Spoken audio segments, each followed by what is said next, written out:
Okay, so we want to discuss something that been in the social media sphere for quite some time, and it's basically around music. Now, the debate that is being sparked is about if dancehall music or reggae music in particular, if the violent lyrics inside it is the cause for violence in Jamaican society, and that's the debate that's going on across the culture right now in terms of Jamaica. Now, let's first things first. No one has ever said that violent lyrics in music is what's causing violence at all. No one said that. What people been arguing, independent free-thinking people been arguing or debating, is that violent lyrics in music does have an influence on violence in society. It's not the cause of it, but it does contribute towards it in terms of its influence. In other words, even if someone is predisposed to violence, listening to violent music with violent lyrics is going to sort of reinforce that mind state they're in, and it's going to have some influence on them going forwards. And that's even the case among children and adolescents who are not that way predisposed, but just by listening to it, some of them, not all of them, but some of them are going to be influenced in that regard.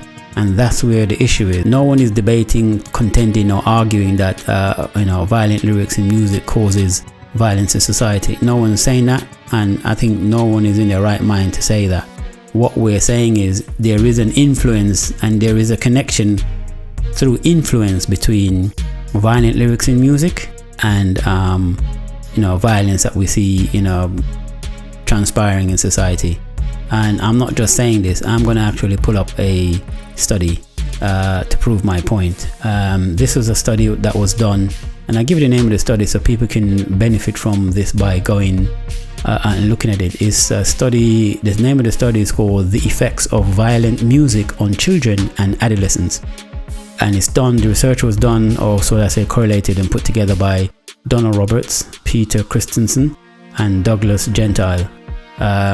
So before I jump into this, I just want to apologize as well if you hear any background sounds like sirens going off or plane flying overhead or whatever. I have no control over that. I'm trying filter it out as much as possible before I upload this video, but this is real situation happening on the fly, so you just have to bear with me. Okay, so I want to start off with a few situations, which is music influence. Now, we all know that music do have an influence in society, and we're going to go through the steps there. So the first thing is, we don't want a situation where an individual of any individual for that matter is trying to conflate or trying to confuse or trying to what they call bait and switch. In other words, when you're arguing a point or debating a point that they can't defend, they'll switch it to something else that's not even being contended. And I think that's what's happening here with this whole violence and lyrics and violence in society. The argument has switched from influence to cause, and no one has ever said there's a cause. It causes, one causes the other. What we're saying is one has an influence on the other, and to live in denial is just showing that you're not coming honorably and above board to discuss the issue. So okay, what behaviors music influence? Now, of course, it have good and bad influences, negative and positive influences, if you like, or energy. So on the good part, you have love and harmony. So this is what music can influence in a society, in people. Love and harmony, consideration, peace and unity, compassion and forgiveness, discipline and patience, wisdom and understanding. Music of many genres can do this, including reggae music and dancehall music. Okay, and there's examples of that already, so we don't have to go into it. That's not what's being contended here. What's being contended here is the negative side, the bad side. Everyone knows that there's good influence in reggae music and dancehall music, so there is no issue there to debate, because we already know that already. The funny thing is, or the irony is, when it comes to the bad things, then all of a sudden this influence doesn't seem to exist. And I'm like, that's like you saying there's a coin, but the coin only have one side. You show me a coin with only one side, it doesn't exist. So if you're going to identify the good and the positive in reggae music or dancehall music or any music for that matter, you have to also identify that there's a bad element. And here are the bad elements: violence and aggression, hate, disrespect and misogyny, misinformation and lies, homophobia and promiscuity, greed and impatience, lack of empathy and compassion. That's literally the opposite of what I've just said. So people need to understand that for every good there's a bad, for every negative there's a positive, for every yin there's a yang. So you can't demand credit when, you know, a particular situation is out there, but then when the situation is the reverse way, you don't want to have anything to do with it and you want to deny. Now I'm going to give some sort of real life examples of how, you know, not just the violent lyrics in music, but the actual genre and the whole, when there's a negative energy that surrounds it, how it transpires into real world situation. Remember, there's situations where drug abuse and substance abuse, for instance, there have been music that promote drinking lean and taking other drugs that had a direct result on increase of drug abuse among teenagers. And I said that because, without calling the particular artist's name, there's a bunch of artists, one in particular, who throughout their music career at one point they were heavily focused on singing songs with lyrics talking about drinking lean and celebrating drinking lean. These particular artists, even at some stage, ended up in hospital. Whether it's due to the same lean drinking or not is another story, but there was a correlation between that and teenagers starting to drink lean. Now, it wasn't the cause of it, but what happened is the influence of it was there. It became the cool thing to do, the thing that, because the thing is, once the lines become blurred between the lyrics and the artist as well. So, but then the lyrics doesn't come out of thin air. The lyrics is coming from an artist, so you can't really differentiate the artist from the lyrics and say, well, maybe the artist is doing something that's influencing the fans, but then in his lyrics, the things that's coming out of the artist's mouth is also influencing the fans. So yeah, you can't differentiate the two in that respect. So, and we saw clear signs where there were many reports in the news, across mainstream news, especially in America, where teenagers and other people were being affected by, you know, the increase in lean, and even you know, a lot of pharmaceutical establishments reported an increase in buying certain medicines and whatever which they use to mix the cocktail for lean. Then we have acid and psychedelic music. I remember there was a music in London that was playing called Acid. Acid, if you remember that music. That music influenced a lot of youth to take speed and acid as psychedelic, you know, those pills. And I've seen that with my own eyes, where people would actually sing the music while they're taking the pills and taking speed. They were like, I was like, what is that? You go, this is acid. And even when we go to some of these, what they call acid raves or acid psychedelic music rave, there actually is a name for it. They're called the psychedelic music.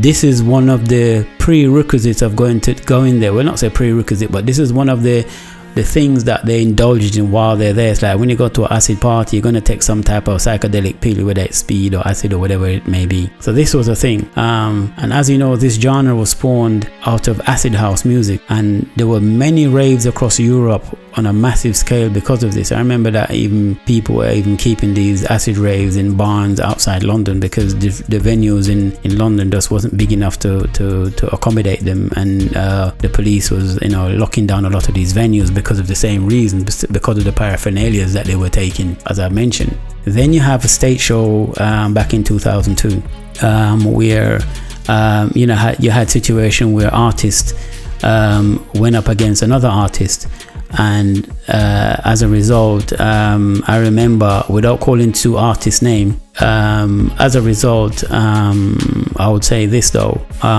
what's his name, Bounty Killer had to, and I'm laughing because even the name tells you something about the moniker that invokes a certain energy. So yeah, Bounty Killer, a very accomplished artist. I particularly like him. He does a lot of stuff for the community. You know, a lot of people can argue about his background and stuff he may or may not be involved in. I'm not here to discuss none of that. As well as the other two artists in particular, which I won't name, you know, their personal life and their professional life and what they've been involved in, and etc, etc. And you know, these two artists that I'm mentioning, I must say they've both been to prison. I think one is in prison as we speak, and the other one has been to prison. They did 10 years or somewhere abouts, and they came out and they returned to Jamaica. Now, the stage show back in 2002, Bounty Killer had to I wouldn't say reprimand, but he had to sort of speak to this artist and say, you know, you should have been a bit more respectful to this younger artist who is just coming into the music business, and he's green and he's trying to promote this artist and introduce him to the music business and to the world. Who had respect for him. He even took on the same name this other artist had as his second name. And they were basically saying, you know, you need to have a bit more respect for him. And this is all because of the environment and the influence and the whole energy and vibe of dancehall back then. Now, fast forward until Sting 2003, one of those same artists had an altercation with another main artist. This time, the artist in particular that was slightly embarrassed at the stage 2002 situation because of another artist that he looked up to and respected, embarrassed him on stage. And Bounty Killer eloquently kind of said that wasn't called for, which is true. A year later, Sting 2003, this particular artist now got into another altercation. Now that he's big, he's one of the biggest dancehall artists in Jamaica right now. He's currently in prison serving time, as of this video anyway. And he got into an altercation with another famous established dancehall artist, and that ended in violence. And this was around that same energy. And a lot of people pontificate and dissect and say, oh, this particular artist only reacted the way he reacted because back in 2002 he was embarrassed and he didn't want to have that same situation happen to him a second time in front of hundreds of thousands of people. So, but that was what took place. So the energy there is the situation. Now we move on to the third situation. There's another artist, I won't call his name, but I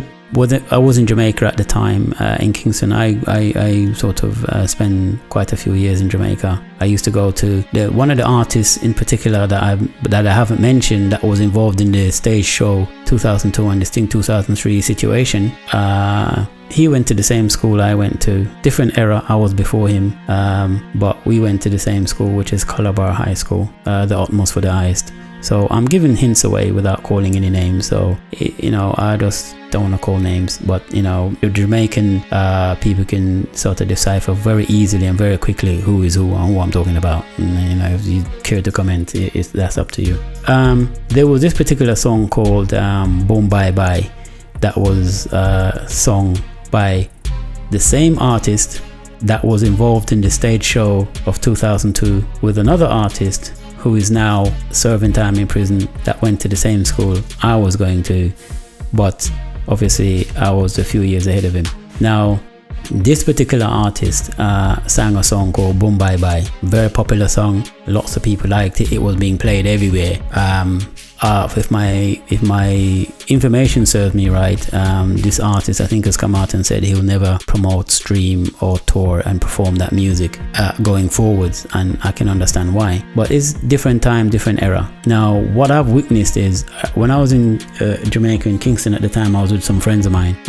We saw a group of guys chasing down this other guy. Let's call him BM because we can't use the politically correct word. So, you know, Jamaica know what the acronym for BM is. Yeah, they were chasing down this guy and they were shouting boom bye bye in the BM head. Okay, and that's what they were shouting as they chased this guy down. And I observed that, and some of my friends were laughing, some of us were astonished. I just sat there and I was looking, and this was years ago, and I was like, wow, that's what's happening. Now, if you don't see the influence there between that music and what that chasing group or mob was doing, chasing down this BM to and I'm sure if they caught him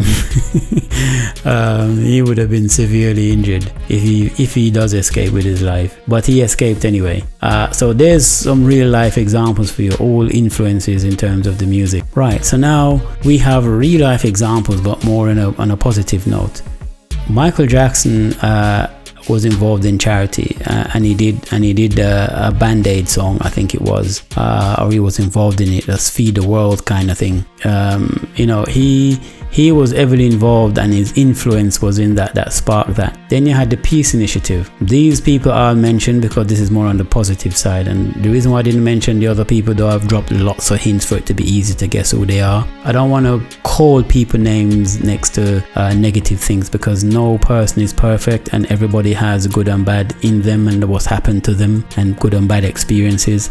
So we're all humans, but at the same time I just decided that in this video I'm not going to call their name next to the negative situation, but at the same time we can't ignore it and as if it didn't happen. It did happen. It's history, okay? It's reggae history, it's dancehall history. It happened and it is what it is. But in terms of the positive stuff, I'm going to call artist name because it's linked to their name in a positive way. So we have Michael Jackson with the Feed the World Band-Aid situation.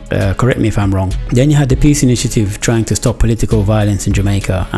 Bob Marley was the man that was initiating that. Bob Marley was trying to stop a feud between the JLP and the PNP leaders at the time and their respective parties, because he saw what it was doing to his particular community. Now when I say his particular community, I mean the ghetto areas, because up in Jackson and Beverly Hills and Queen Hills and all these Stony Hills and all these other affluent areas, the political violence was non-existent. The political violence was particularly in the ghetto areas amongst poor people fighting and killing poor people, unfortunately. And he saw the ramifications of that, and he was trying to get these two political leaders at the time to come to some agreement. You know who they are. They're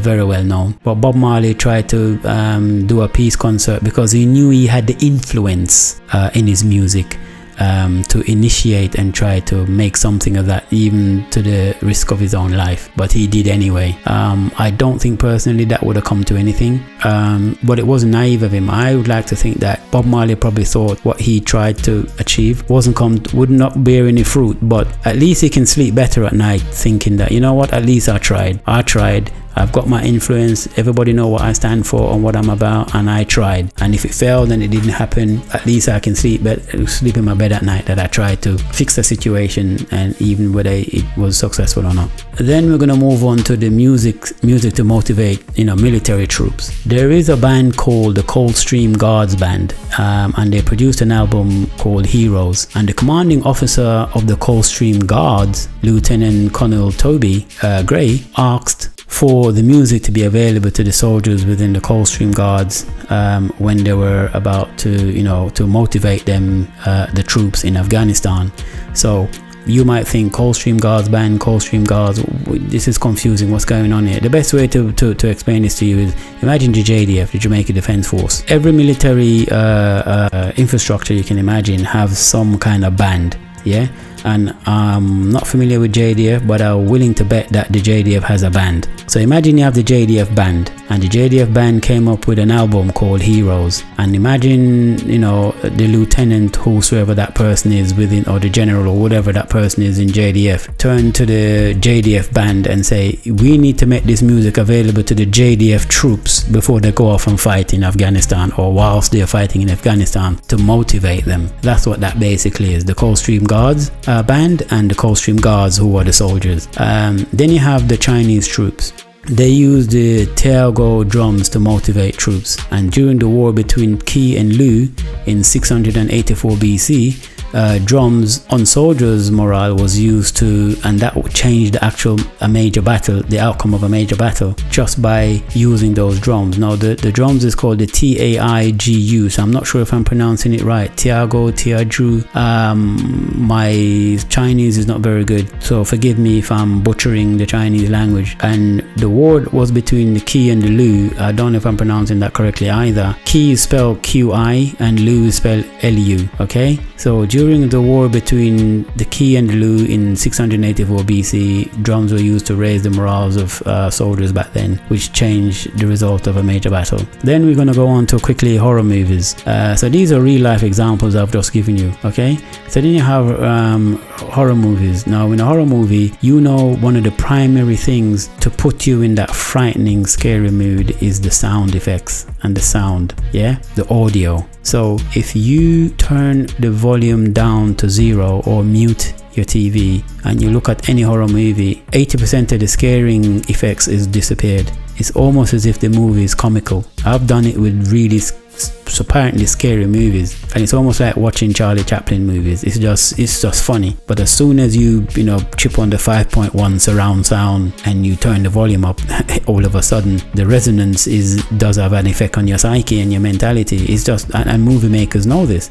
This is why in movies, when they're talking, the volume is very low and you have to turn the volume up to hear what they're saying, in their script, because there's going to become a point in the movie where all of a sudden the volume is going to raise and it's going to make you jump out of your seat, so to speak. So it's deliberately done so that it's I can't hear what they're saying. Turn it up. It's almost as if they're whispering, and you turn it up and you're used to it at that volume.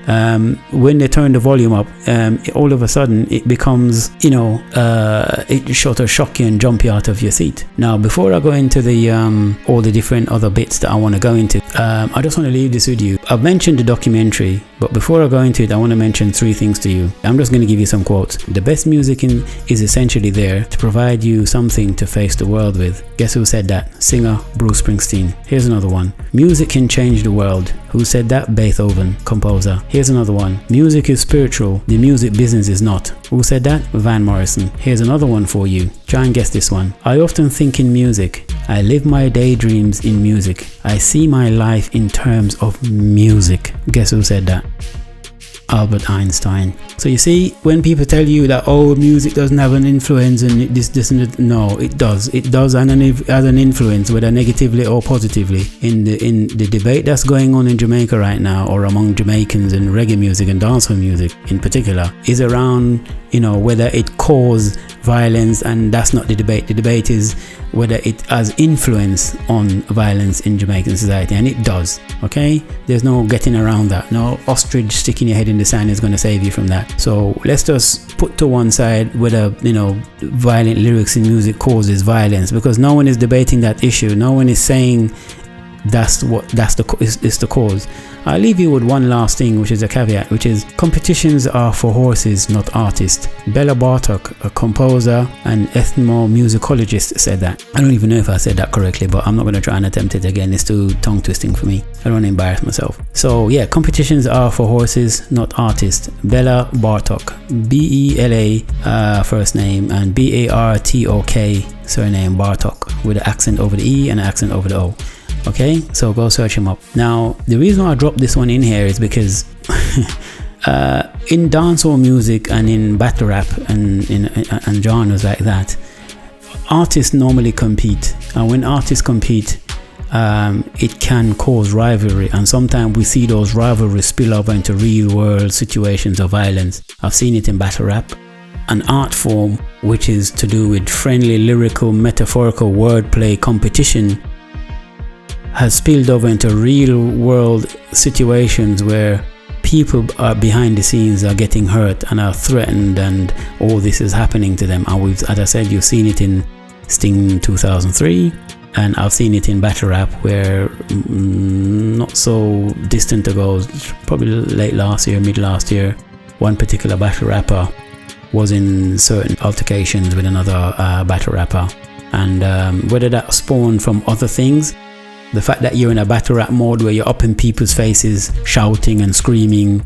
back and forth, that's not a very good setting to to sort of throw down, if you like that. That's just going to eventually, each individual is different, and some people might not appreciate you coming up in their faces and screaming while you're lyrically destroying them, and then on top of that they're realizing they're losing, or you have them on the back foot.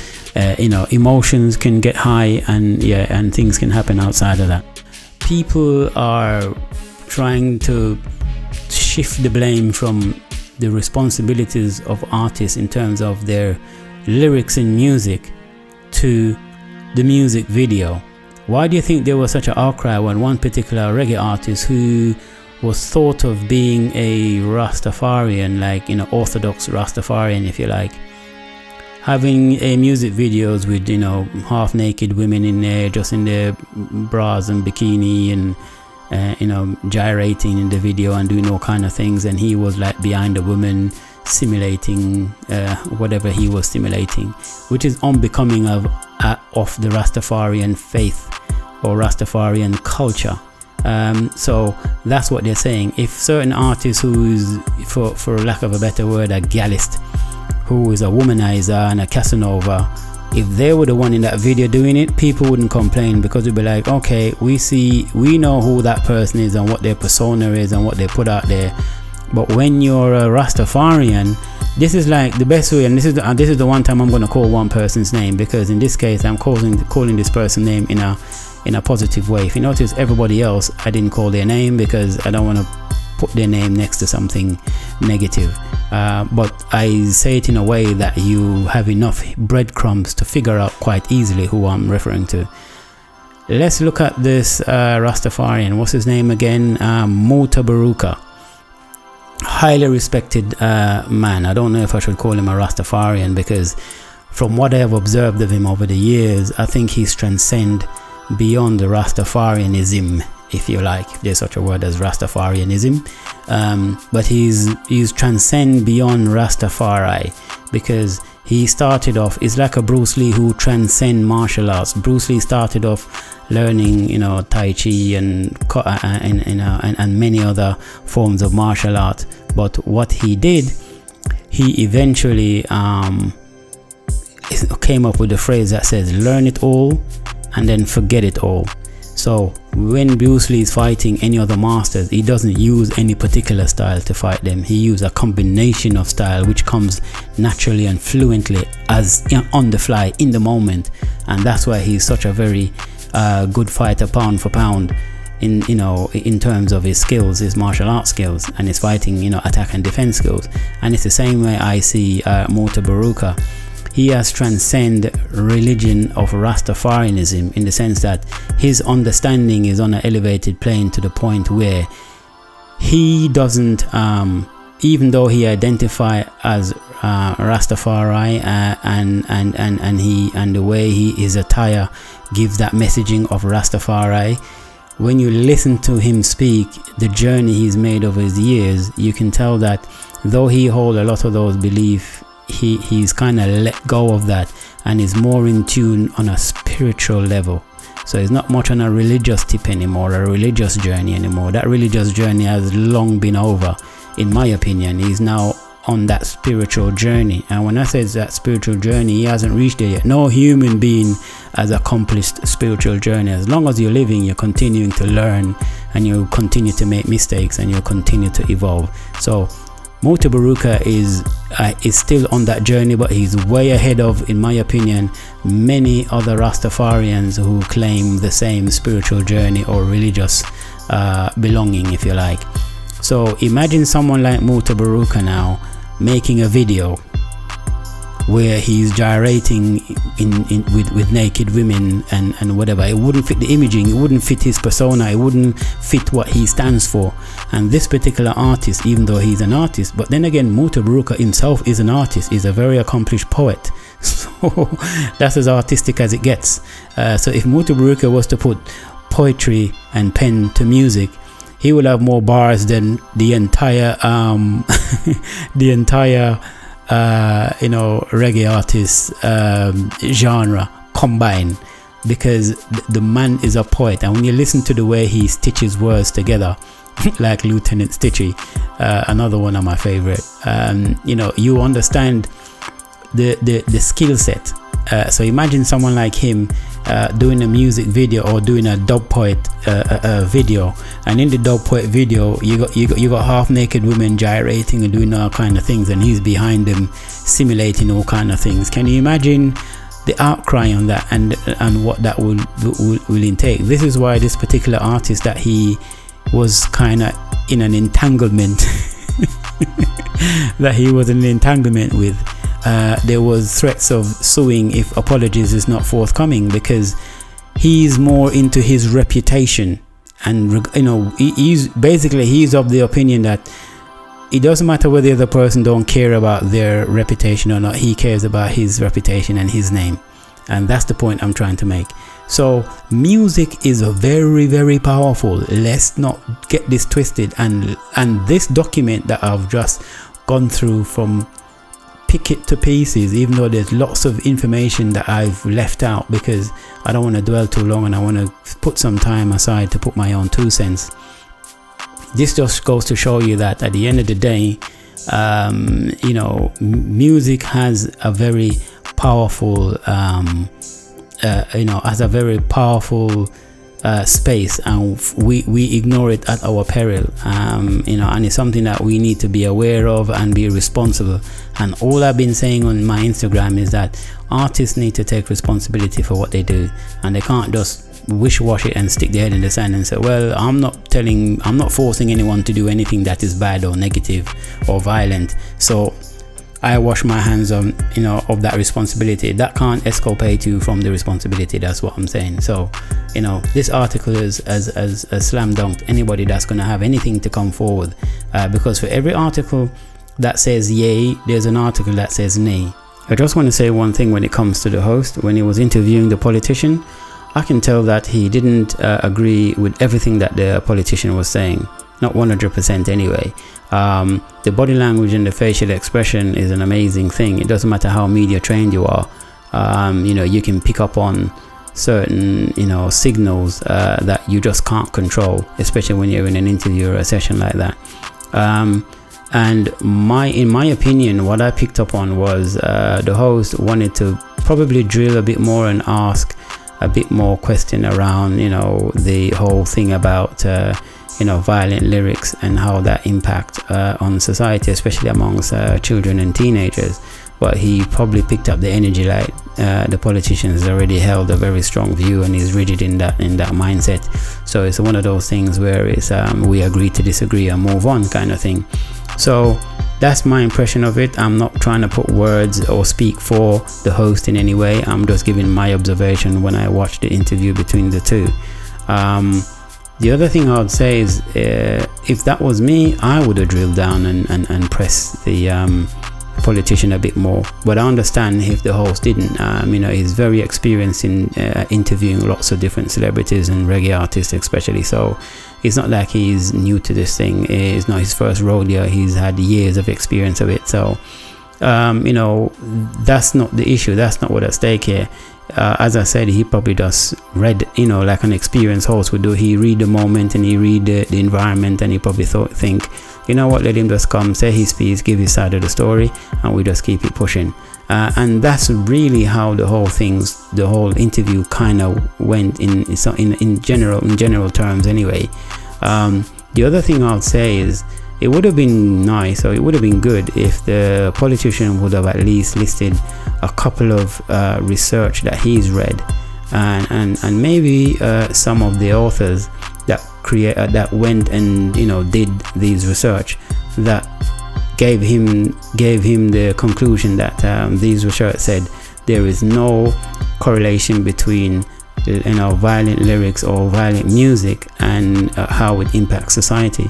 Now, as I've said throughout this whole video, no one is debating that violent lyrics or violent music cause a crime or cause violence in society.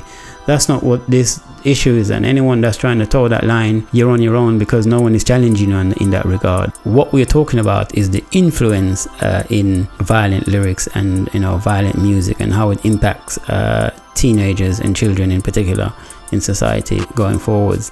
So that's my point, and that's why in this video I've showed you the actual you know, the research and the authors who've done the research and the conclusions they've come to. Some of them a lot of it is quite interesting.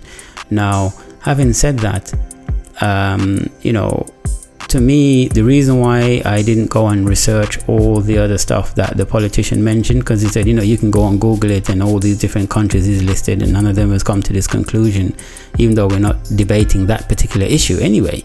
But in a way, it was for me to say, well, you know what, since he's laid down inadvertently this challenge, because he didn't deliberately say, well, I challenge you, but if someone says no article has linked violent lyrics or violent music to you know, to violence in society or in any regard, then I'm going to go out and find it, and that's what I've done. So, you know, I could have easily, if he was singing to the choir and I was one of those in the choir, then I would have been coming out with you know, other research that back what he's saying. The whole point of this is we have to be careful what sort of messaging we're putting out for young people. We have to be very responsible in what we're saying on a public platform.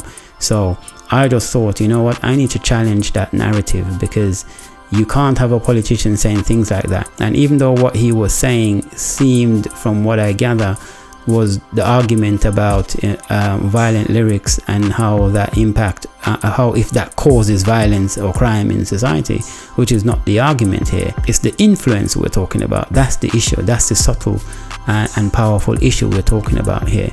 I need to, come up with something equally as strong to, bring that information to the public and let them realize that, listen, music is powerful, and the messaging in music is extremely powerful and hypnotic, and it can change moods. I've gone through it. I don't have to go through that again. The last point I want to make is this.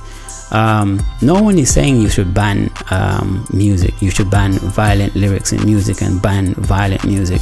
You can't do that. That's not going to work. It's just going to go underground, and the forbidden fruit, people are going to pursue it anyway. And a perfect example of that is, let's say I'm listening to whatever music and I like it. If I can't get it on the radio, you're going to go find it wherever it is. The other point is some artists say, well, we're not responsible for raising your family, and etc. And our music do target a particular age group, so it's not that we're making music for 6-year-olds and 10-year-olds, people underage, which is fine. But here's the thing, I'm the adult, I'm listening to the music. You can't control every single scenario in which you listen to music. Maybe when you're having a party or a barbecue or something, you can control the type of music you play, because kids are going to be there and underage children are going to be there and teenagers and so on. But let's say I'm in my house and I'm playing certain music that's got violent lyrics or whatever, and my son is in another room and he's 16 or 17 or 15 or 10 or whatever age group. I'm just being general here.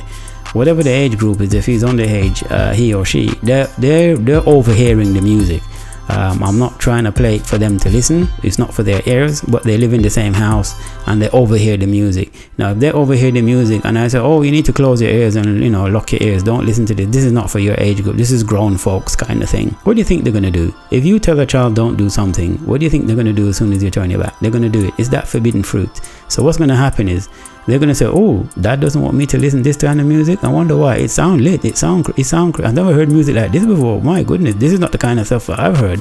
They're going to go and seek it out, and they're going to listen to it in secret. And before you know it, you inadvertently just introduce your children to music that's got violent lyrics and so on and so forth. It could be the neighbor's children and you're playing your music, because in Jamaica especially, they like to play their music loud. Everyone has got a club in their house. Just don't understand it. But I do understand it actually. But I think in modern society in Jamaica, they sort of have regulations now to tone down on the loud music disturbing other neighbors. And I think slowly the Jamaican society, especially within the ghettos, is starting to understand the importance of relaxation and peace, and there's a time and place for everything. But there was a time where if you tell certain people in certain areas to turn their music down, you're gonna have problems, serious problems.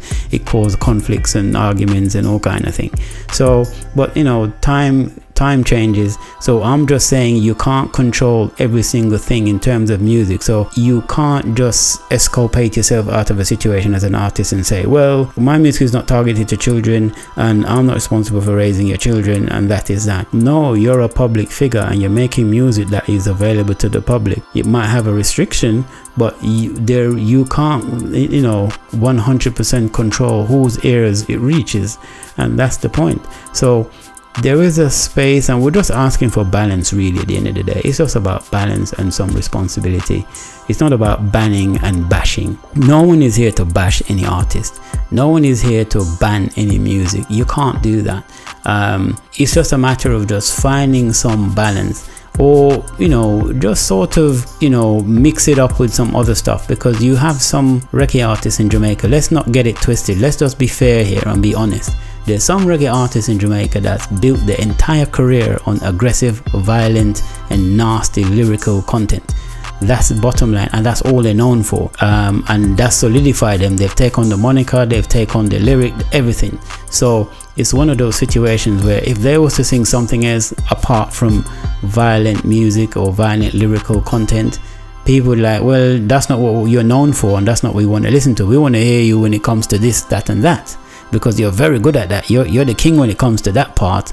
But when you're speaking on these other subject matters, on these other issues, we're not quite feeling it, because you've gone so far and beyond in terms of the kind of content you put out, and you've made your name on that you've put yourself in a box where no one really wants to listen to you if you're not singing about aggressive and violent music, because that's what you're good at, to hype up and influence in that regard. And that's just what it is, and that's the reality of the situation. So, I think with that said, I'm going to end it here.